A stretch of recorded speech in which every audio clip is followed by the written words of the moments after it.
I didn't know you were married. It didn't work out. I don't know why I ever married you.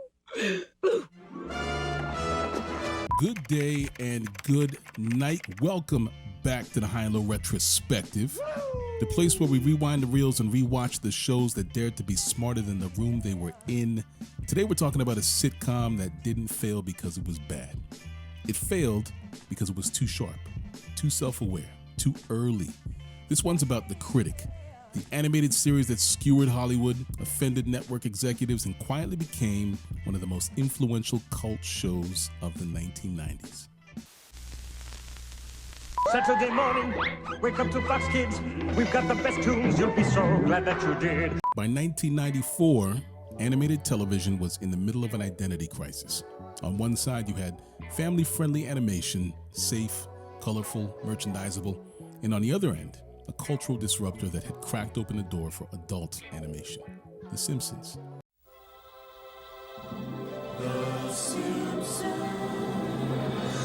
The Simpsons proved cartoons could be smart, satirical, and primetime viable, but it also created a paradox.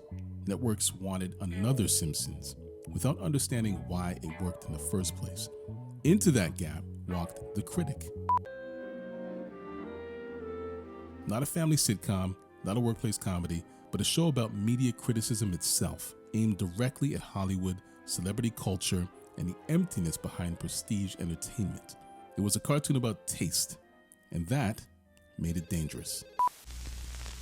At the center of the show was Jay Sherman, a balding, insecure New York film critic with a Pulitzer Prize and no social grace. Voiced by the legendary Jon Lovitz, Jay wasn't cool, he wasn't aspirational, he wasn't even particularly likable. He was right. Each episode revolved around Jay reviewing terrible movies, navigating network politics, and struggling to exist in an industry that rewards hype over honesty. And that was the problem. The Critic didn't punch down. It punched laterally at studios, awards culture, celebrity vanity, and the machinery of Hollywood itself. We got a great show tonight, I guess, huh? The same guest Letterman had last night. Sun-Yi, I'm sorry. I just can't get past this problem with your age. 22 is just too old for me. This wasn't satire for kids sneaking cartoons late at night. This was satire for adults who read film reviews, understood inside jokes, and knew the industry was hollow long before Twitter made it obvious. Hey, pal.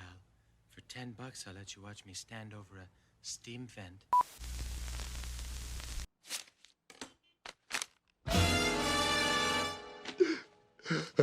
The Critic was created by Al Jean and Mike Reiss, both veterans of The Simpsons writing room. They knew how to do character-driven comedy. They knew how to write jokes that landed on multiple levels. They knew exactly how Hollywood worked because they were inside it. The show was initially developed for ABC, which immediately struggled with what to do with it. The humor was too acidic, the references too specific, the protagonist too sad. It didn't test well, it didn't market cleanly, and it didn't care. I thought you were taking Kathy out tonight. Why do they call it taking out? I took her to a restaurant. It wasn't out, it was in. Whoa. Jay Sherman's signature line, It stinks, became the show's calling card, but it also became its curse. Because The Critic wasn't just critiquing fictional movies, it was critiquing the very industry airing it. Bad sequels, awards bait, executive interference, empty spectacle masquerading as art. Networks don't mind satire until the joke is them. Live from Hohokus, New Jersey, it's yesterday night! After one season, ABC canceled the show. Then, something unusual happened. Fox, home of The Simpsons, picked it up.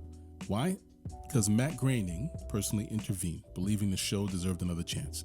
A crossover episode with The Simpsons helped reintroduce Jay Sherman to a broader audience. Art Simpson, meet Jay Sherman, the Critic. Hello. For a brief moment, it felt like The Critic had been saved.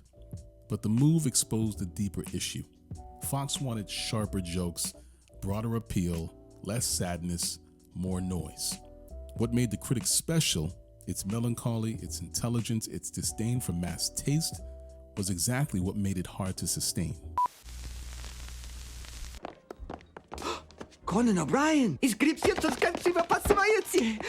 The Critic ran for just 23 episodes across 2 seasons It didn't fail because it lacked quality. It failed because it demanded a kind of audience that didn't yet exist. In the early 1990s, television still ran on a simple rule: broad appeal or bust. Network TV needed shows that could win a time slot, pull families together, and work even if viewers tuned in halfway through an episode. The Critic wasn't built for that world. It was niche by design. Its humor relied on media literacy, on understanding how Hollywood worked, how awards were manufactured, how prestige could be hollow. Jay Sherman wasn't an underdog chasing success. He was a professional critic questioning whether success meant anything at all. That was a hard sell. At the time, film criticism itself was scarce and centralized. It lived mostly in newspaper columns, monthly magazines, and on a half hour of television hosted by Siskel and Ebert. We look at The Critic, the new animated TV series about, can you believe it, a movie critic. I like it. They got kind of a Siskel and Ebert thing going. Critics weren't peers, they were gatekeepers, and audiences didn't necessarily trust them. So when The Critic centered a depressed, anxious tastemaker who hated movies, it didn't feel relatable. It felt antagonistic. Networks didn't know how to market it, audiences didn't know how to place it, and a system built on immediacy and ratings had no patience for a show asking viewers to think about entertainment while consuming it. The result was predictable: cancellation. Not for lack of insight, but for lack of alignment. Here is the irony. Everything that made The Critic unworkable in the 90s is exactly what would make it successful now. Today, criticism isn't scarce. It's everywhere. Podcasts like The Big Picture, Blank Check, or The Film Vault, YouTube essayists like The Nerd Writer or Dan Olson Unfolding Ideas, TikTok breakdowns by Cinema Joe and Kit Laser, and the social activity on Letterboxd reviews in general. Taste is no longer handed down from a few voices at the top. It's negotiated publicly, socially, and constantly. We don't just watch movies anymore. We discuss them, we rank them, we interrogate them. In that world, Jay Sherman doesn't feel alien. He feels familiar. He's the podcaster who says what audiences are already thinking. He's the YouTube video essayist who cuts through the hype. The critic whose honesty earns loyalty, not resentment. More importantly, audiences today understand systems. They know about studio interference, franchise fatigue, award campaigns, and IP exhaustion. Media literacy isn't niche anymore. It's baseline. And unlike the 90s, success no longer depends on winning a single time slot. Streaming platforms reward specificity. Cult audiences matter, longevity matters, discourse matters. A show like The Critic wouldn't need mass approval today. It would need its people. Even Jay Sherman himself makes more sense now. His burnout, cynicism, and exhaustion feel less like a joke and more like a reflection of how audiences relate to culture in an age of constant content. The show didn't misunderstand viewers. It anticipated them. Our first film is Mission Impossible 2. Tom Cruise is virtually indestructible in this movie because he has an executive producer credit.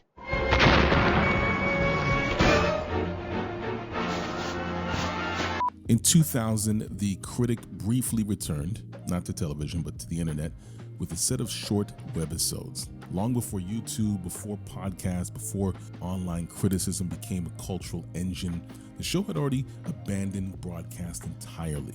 Once again, it wasn't wrong. It was just early. My show has appeared on ABC, as well as the Fox network. Ouch!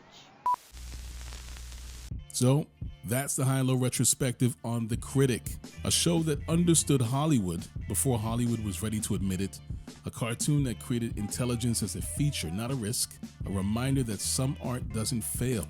It just arrives early, because sometimes the harshest review isn't the one that ends a career, it's the one history agrees with later. Hey, thanks for watching. I appreciate you. Like, comment, and subscribe for more deep dives into the shows that challenge the system and paid the price for it. Until next time, stay critical, stay nostalgic, and remember. Excuse me, the show's over. Get away, Pipsqueak. That's why I love her.